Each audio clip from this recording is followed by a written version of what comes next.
Bonjour à tous et bienvenue sur FFC Mobilité TV. Heureuse de vous retrouver pour une nouvelle émission dont l'idée, vous le savez, c'est d'accompagner les carrossiers, les réparateurs face aux grands défis actuels et à venir. Et parmi ces défis, il y a bien sûr la transition écologique. Alors, durabilité, éco-responsabilité sont des enjeux majeurs pour BASF. Et on va en parler avec vous, Olivier Marion. Bonjour. Bonjour.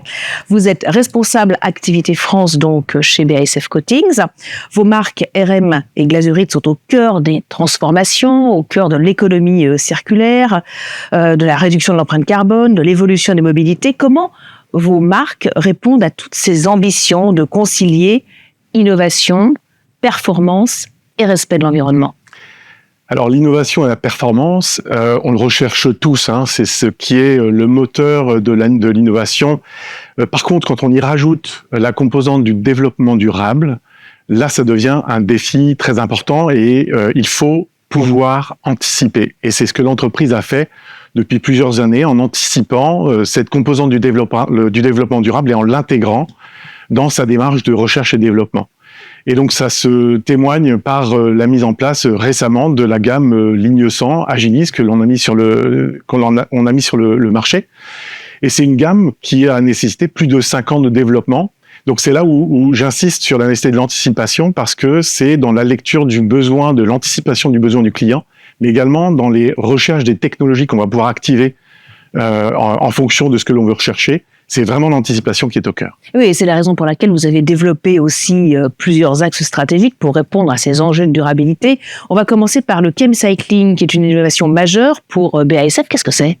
Alors, le Chemcycling, c'est en fait le recyclage des pneus. Je pense que vous savez qu'on est à plus de 3 millions de tonnes de pneus qui sont à recycler par an en France. On a des processus de collecte et de tri qui sont bien en place. Par contre, ce que l'on fait avec le process Chemcycling, c'est qu'on vient récupérer ces pneus, on les broie, on sépare les composants, on sépare la partie plastique de la partie métallique.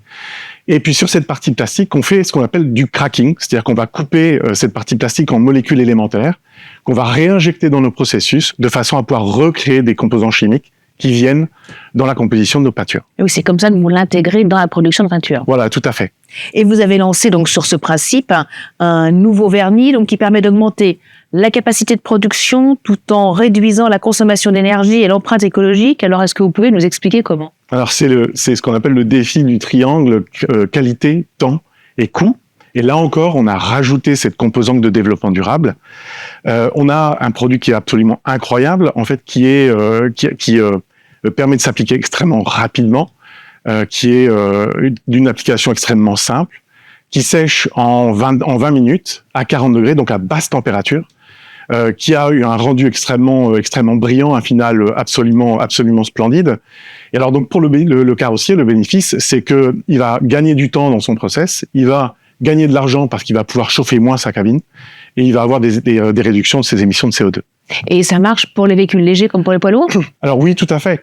En fait, ce type de vernis est plus approprié aux véhicules légers, mais en fait, ça va dépendre des surfaces d'application. Donc pour un poids lourd qui a besoin d'une surface de réparation un peu plus petite, ce vernis est parfaitement adapté également. Comment est-il accueilli dans les ateliers? Alors c'est assez incroyable, en fait, le retour a été extrêmement bon. En fait, les carrossiers ont tout de suite salué la facilité de prise en main. On salue également les performances d'application, la simplicité d'application, ça aussi c'est très très important actuellement. La vitesse à laquelle le produit sèche, la température à laquelle le produit sèche également, et le rendu final. Et paradoxalement, ou pas paradoxalement, en fait, de façon très intéressante, l'approche Chemcycling a été immédiatement comprise parce que finalement ça parle à nos carrossiers, parce qu'en fait le recyclage des pneus c'est un souci quasiment de tous les jours. Les pneus en tant que déchets dans une carrosserie, c'est quelque chose qu'ils rencontrent de façon journalière. Alors il y a bien sûr des bénéfices environnementaux qui sont là. Est-ce qu'on peut les mesurer? Oui, alors quand on compare ce vernis avec un vernis classique qui est en cuisson à 60 degrés, on est sur des économies de CO2 de l'ordre de 40 à 50%. Quand on compare maintenant une cuisson à 60 degrés par rapport à une cuisson à 40 degrés, c'est pareil, on est sur des économies de l'ordre de 40 à 50%. Donc c'est vraiment significatif pour le carrossier. Et puis de façon très intéressante, 5 litres de vernis, on a recyclé 2 pneus. Donc ça, je pense que c'est de façon quantitative par rapport à toute cette notion d'économie circulaire, c'est extrêmement important. Alors là, on a bien compris que le chemcycling était plutôt adapté aux véhicules légers. Demain, il pourra l'être pour les poids lourds?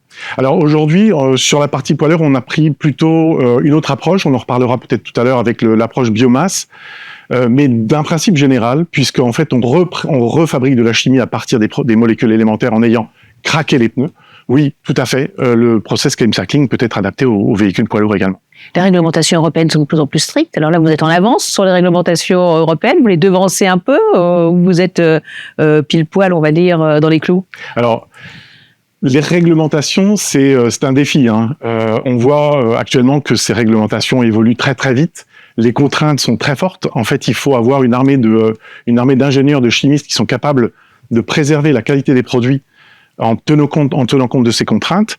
En effet, c'est ce que l'on a réussi sur l'approche chemcycling. Et c'est encore une fois une question d'anticipation. J'en parlais tout à l'heure au début de notre entretien. L'anticipation est la clé. C'est-à-dire que quand on prend un exemple de la ligne 100 et la ligne Agilis, qui sont les deux lignes de peinture qu'on a lancées au début des années 2020, je disais tout à l'heure, c'est 5 années, plus de 5 années de recherche et développement pour arriver à un produit qui consomme moins de matière, qui émet moins de CO2, et ça, c'est fondamental. On a aujourd'hui, la législation est à 420 grammes par litre de COV. Ce produit-là est à 250 grammes par litre, donc on a déjà ici une anticipation de l'évolution potentielle de la législation. Donc l'anticipation, encore une fois, c'est le point clé. Parlons de la biomasse, vous l'évoquiez, c'est un autre pilier de votre stratégie de décarbonation. Comment vous l'intégrez dans la fabrication de peinture?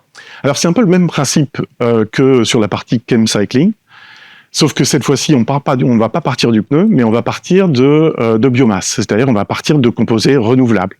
Donc ça peut être des huiles végétales, notamment, et on va adopter exactement le même principe, c'est-à-dire que l'on va prendre ces ingrédients-là, les craquer, donc les couper en petites molécules, et recomposer ces molécules de façon à pouvoir créer nos ingrédients que l'on intègre ensuite dans nos peintures. Et on peut les intégrer dans les pointures poids lourds, par exemple, sans altérer les performances? Tout à fait. Tout à fait, c'est ce que l'on a fait dans la gamme poids lourd. Aujourd'hui, on a une gamme au sein de notre gamme poids lourd qui est éco-efficiente. Et en fait, on a pour chaque type de produit, donc sous-couche, base ou vernis, on a une solution adaptée qui permet aux carrossiers ou aux clients poids lourds d'avoir une solution qui travaille de façon positive dans le développement durable. Quelle part de vos matières premières est aujourd'hui issue de la biomasse et quels sont vos objectifs pour les prochaines années? Alors en France, on a pris le parti de convertir quasiment l'intégralité de notre portefeuille produit sur des produits à base de biomasse. Donc tous nos vernis, toutes nos sous-couches sont faits selon ce principe-là. On a également intégré cette approche sur la ligne 100 et la ligne Agilis avec les liants qui ont été lancés très récemment. Donc voilà, notre stratégie, c'est de continuer le déploiement en fonction des opportunités. On parlait tout à l'heure du poids lourd. On est en phase d'approche, là pour le moment. On essaie de regarder comment le marché va réagir. Et puis en fonction du retour que l'on aura, on aura éventuellement la motivation pour étendre cette approche-là sur les produits poids lourds également. Et là encore, vous pouvez mesurer les gains environnementaux?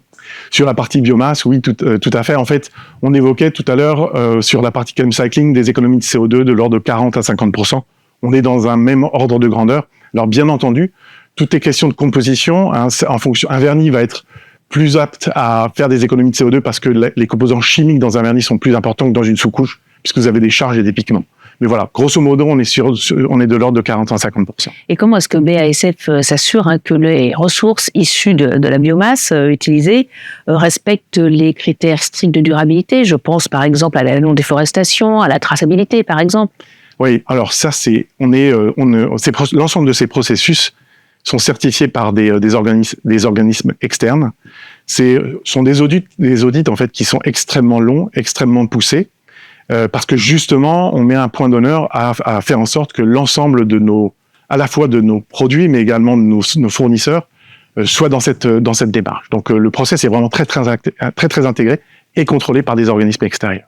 Alors, toujours dans cette démarche, vous avez mis en place un outil d'évaluation d'impact écologique. Il est en cours de développement. En quoi il se distinguera des solutions qui existent déjà sur le marché? Alors, on a une approche qui est hyper aboutie sur notamment le calcul des émissions de CO2. Donc là, on a pris le temps de faire appel à des experts de façon à ce que l'outil soit le plus pertinent possible. Donc, je dirais c'est dans la qualité de la démarche, dans les modes de calcul, dans l'approche en général, mais surtout, en fait, cet outil-là va permettre au carrossier, quasiment en temps réel, en fonction des résultats, de pouvoir se positionner par rapport à ses pairs. Et ça va lui permettre de très vite identifier quels sont les axes sur lesquels il va devoir travailler pour s'améliorer, pour gagner en émissions de CO2 notamment. Et c'est pas uniquement basé sur les émissions de CO2, mais c'est également basé sur la partie économique, puisque dans le développement durable, c'est l'ensemble des 3 piliers qui sont importants, et notamment la partie économique. Et là encore, l'ensemble des opérations qui vont être déduites de cette analyse vont lui permettre d'améliorer sa performance économique. Vous pouvez nous en dire un petit peu plus sur son fonctionnement ? Alors, c'est une démarche d'amélioration continue finalement. C'est-à-dire que une démarche d'amélioration continue, elle part déjà d'un point de départ qui est je dois connaître ce qui se passe. Donc et ça c'est basé sur beaucoup de données finalement. Donc c'est un grand nombre de questions, un grand nombre d'observations, une collecte de données très concrètes. On va aller chercher les factures d'électricité, les consommations d'eau, le mode de tri des déchets, de retraitement des déchets. Donc on est vraiment extrêmement précis sur l'approche. Et en fonction des résultats, on va à la fois pouvoir émettre des recommandations par rapport à des critères soft, je dirais, des critères d'organisation de l'atelier, mais également de pouvoir démontrer par les consommations de CO2, les émissions de CO2, de pouvoir axer en fait l'évolution des process pour pouvoir les réduire. Parce que l'objectif, c'est bien d'aider vos clients, les carrossiers, à mesurer et réduire l'impact environnemental. Tout à fait. Parce qu'en fait, aujourd'hui, la législation pour les carrossiers n'est pas encore présente, mais les choses sont en train de se préparer. Et je pense que de toute façon, à terme, le carrossier aura besoin également de faire un rapport sur ses émissions de CO2 et de pouvoir démontrer qu'il a une démarche vis-à-vis du développement durable, mais également une démarche de réduction de ses émissions. Donc cet outil-là va être parfait justement pour cette approche. Alors justement, quels sont vos objectifs ? Comment est-ce que vous comptez le déployer auprès de vos clients, des carrossiers, des industriels, justement pour les aider à réduire leur empreinte carbone ? Alors là, aujourd'hui, on est en phase d'approche. Donc on est en train de piloter l'outil de façon à pouvoir le rendre le plus conviviable possible et le plus simple d'utilisation. Et puis ensuite, la première étape sera de le déployer vers les carrossiers qui sont sensibles à la démarche RSE. Et puis ensuite, en fonction de l'évolution des législations, en fonction de l'évolution des attentes du marché, on le déploiera de façon plus importante. On a un club, le club RMPP, le club RM Premium Partner ou Color Motion chez Glasurit, avec des clients qui sont les fers de lance de l'industrie, et ça sera nécessairement des clubs par lesquels on déploiera l'outil. Oui, donc l'idée, c'est que cet outil puisse à terme devenir un standard pour l'industrie ou même ouvert à d'autres secteurs en dehors de l'automobile ? Oui, alors en fait, comme je vous l'expliquais, l'idée, c'était d'en faire un outil extrêmement intègre et impartial. C'est-à-dire que dans les modes de calcul, on est transparent, c'est-à-dire qu'on va retranscrire. L'idée n'est pas de dire au carrossier tout est bon, tout est parfait. L'idée est réellement d'avoir une approche approfondie de l'état de la situation. Donc, avec cette approche impartiale et intègre, oui, l'attente, c'est qu'on aille au-delà de nos marques et qu'à terme, ça soit un standard pour l'industrie. Alors, parmi vos axes stratégiques, il y a aussi les véhicules électriques qui posent de nouveaux défis pour les peintures, puisque ça change un peu la nature des pannes. Est-ce qu'il faut repenser justement les propriétés des peintures ? Alors en fait, dans la problématique des véhicules électriques, le plus important, c'est la protection de la batterie. Le reste, c'est une carrosserie, et ça, on sait faire. Ça, on a les produits pour. Mais par contre, ce qui est important, c'est d'intégrer le fait que la carrosserie est sensible à la température et particulièrement aux hautes températures. Donc là, ce qui est important, c'est d'avoir des process qui vont être soit des process à énergie froide, donc les réparations type UV, ou alors des process à basse température, comme le vernis dont on a parlé en début d'échange. Est-ce qu'il y a une demande spécifique de la part des constructeurs automobiles, des réparateurs pour des solutions qui soient adaptées justement aux véhicules électriques ? Alors en fait, on a les bons produits et les bons process, c'est-à-dire qu'on a anticipé suffisamment. Encore une fois, on parle d'anticipation, on a anticipé suffisamment, ce qui fait qu'aujourd'hui, l'ensemble de notre offre est en correspondance par rapport aux besoins. Par contre, ce que l'on voit sur les véhicules électriques, alors on va un peu sortir du champ, mais et notamment les véhicules qui sont en provenance de Chine, c'est la problématique de la colorimétrie. En fait, on a des variations de teintes, on a une maturité de production qui qui est sans commune mesure par rapport à ce que l'on a en Europe, avec les constructeurs établis, où là, on a une colorimétrie qui est extrêmement rigoureuse. Avec les véhicules en provenance de Chine, on a une problématique un peu différente. Et là, on reste dans le développement durable avec des approches digitales où on a une reconnaissance de la teinte qui va être digitalisée de façon à pouvoir se rapprocher au mieux et de matcher au mieux la teinte originelle. Oui, justement, comment vos peintures dont on parlait, RM et Glazurite, innovent pour répondre à ces besoins spécifiques? Alors, encore une fois, je dirais c'est plus l'aspect process, puisque on reste sur de la carrosserie. Donc, ça, c'est le cœur du métier, c'est le cœur de notre compétence. Mais c'est plus l'aspect de process, de façon à pouvoir sensibiliser le carrossier sur les étapes importantes pour le respect et l'intégrité de la batterie. Et ensuite, d'un point de vue produit, c'est également d'adapter des process, comme on l'évoquait tout à l'heure, énergie froide ou basse température. Parlons du programme Boost. Vous avez mis en place ce programme Boost, un nouvel outil d'évaluation globale d'une carrosserie. Est-ce que vous pouvez nous en dire un petit peu plus sur ce programme? Alors, oui, on parlait tout à l'heure de l'Eco-Impact Assessment. On est sur des démarches d'amélioration continue. Le projet Boost, la plateforme Boost, c'est prendre en considération le fait qu'on soit un acteur du monde de la carrosserie depuis des années. On a une expérience et une expertise. On a une vision d'ensemble de ce qui se passe dans les ateliers. Et donc, en fait, on a développé un programme qui regarde l'ensemble de l'opération depuis la remise de la clé par le client à la récupération de la clé et donc de son véhicule, de façon à pouvoir, là encore, optimiser et améliorer la performance et la rentabilité des carrossiers. Et les résultats obtenus, est-ce que vous avez des résultats concrets en matière de réduction de CO2, d'économie de matière, etc.? Alors, oui, en fait, alors c'est surtout sur le programme Boost. Le programme Boost, d'un point de vue développement durable, va passer la main à l'autre outil dont on parlait tout à l'heure, l'Eco-Impact Assessment. Le programme Boost, lui, va vraiment se focaliser sur les opérations de performance et de rentabilité. On est en moyenne dans les audits que l'on a réalisés, parce que l'outil, c'est 2700 questions.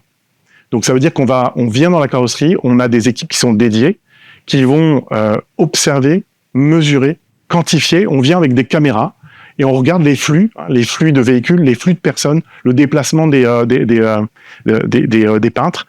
Et en fonction de ça, on va pouvoir identifier, là encore en se benchmarkant, en se comparant par rapport à des standards, on va pouvoir identifier les éléments qui vont permettre au carrossier de s'améliorer. On est entre 15 et 30% d'augmentation de performance. Donc c'est vraiment très très significatif. Alors justement, les flottes de poids lourds ont des cycles de maintenance très stricts. Comment le programme Boost s'adapte-t-il à ces contraintes? Alors là, vous m'amenez à dévoiler un petit peu une orientation stratégique sur laquelle on est en train de travailler. Donc, sur le fond, il n'y a pas d'incompatibilité entre Boost et puis le monde du poids lourd. Par contre, il y a des petites particularités qu'il faut savoir adapter. Donc, on est en train de travailler l'outil de façon à pouvoir le rendre parfaitement en adéquation par rapport aux besoins. On a balayé pas mal de vos initiatives. Quel est leur impact sur la durabilité des ateliers? Alors, je pense que c'est très intéressant de voir que notre approche du développement durable permet aux carrossiers de valoriser tout ce qu'il a entrepris pour justement réduire ses émissions. Je prends deux exemples assez criants. Une installation de carrosserie en centre-ville. On a eu un client qui souhaitait s'installer en centre-ville.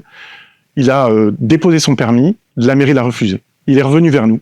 On a retravaillé ensemble sur la base des éléments qu'on a évoqués, les gammes Chemcycling, les gammes de biomasse balance ou la ligne 100, la ligne Agilis, les programmes Eco-Assessment. Il a reconstruit son dossier et la mairie a accepté l'ouverture de la carrosserie. Ça, c'est le point numéro 1. Deuxième point, aujourd'hui, le développement durable, c'est vraiment, on est au cœur de notre vie, c'est un élément de société, c'est un enjeu de société. Les banques, aujourd'hui, sont de plus en plus durables. On le voit avec les emprunts qui sont basés sur des fonds durables. Eh bien, de la même façon, lorsque un carrossier vient défendre sa demande d'emprunt vis-à-vis d'une banque et qu'il est capable de valoriser sa démarche RSE avec non seulement une démarche, mais également des éléments chiffrés, les négociations avec la banque sont d'autant facilitées. Donc on voit que les mentalités sont en train de changer, mais y a-t-il encore des freins à l'adoption de peintures, par exemple, plus durables ou à ces initiatives? Alors oui, je pense qu'en effet, aujourd'hui, les choses commencent à bouger. On voit en effet, je prenais ces exemples, les carrossiers commencent à comprendre en effet que il y a une vraie valeur à mettre en place ces démarches RSE. Mais néanmoins, on sent qu'il y a le besoin de l'apport du législateur. Hein, finalement, les choses vont bouger. On l'a vu dans le passé quand on est passé sur l'application de la directive COV. Tant que la directive n'était pas en place, les produits n'ont pas été convertis. Donc, le législateur va avoir son rôle à jouer de façon à faire accélérer ce changement de mentalité, mais on est là également pour répéter ces messages-là et faire en sorte que les carrossiers comprennent l'intérêt qu'ils ont. On parlait d'anticipation tout à l'heure. C'est maintenant que le temps va se gagner. C'est-à-dire que les carrosseries qui ont compris aujourd'hui l'importance de se positionner par rapport au RSE et de mettre en place cette démarche-là dans les ateliers sont des carrosseries qui seront prêtes. Ce sont des carrosseries qui peuvent aujourd'hui valoriser leur démarche vis-à-vis des apporteurs d'affaires, vis-à-vis des assurances. Et donc, ce sont des carrosseries qui seront pionnières et qui garderont cet avantage concurrentiel. Et si vous aviez un dernier message à faire passer à nos téléspectateurs, justement pour les inciter à adopter des solutions plus durables? Je pense qu'on l'a compris, le développement durable, c'est pas un enjeu de carrossier, c'est un enjeu de société. Donc je pense que c'est à chacun de prendre sa part de responsabilité. Alors c'est le paradoxe, je parlais du législateur, mais il faut pas attendre le législateur. Je pense qu'il faut être en avance sur ces démarches-là. Il faut aussi intégrer le fait que les jeunes générations sont hyper sensibles sur ce sujet-là. Et je pense qu'une entreprise aujourd'hui qui n'a pas une démarche RSE en place a une attractivité beaucoup plus faible vis-à-vis des jeunes générations. Et on sait que la problématique du recrutement dans nos métiers est au cœur. On a du mal à garder nos jeunes, on a du mal à motiver nos jeunes. Et je pense qu'une carrossier qui est capable de valoriser sa démarche vis-à-vis de l'environnement aura moins de difficultés à recruter dans le futur. Merci beaucoup Olivier Marius pour cet échange. Merci à vous tous pour votre attention. On se retrouve très vite pour une nouvelle émission.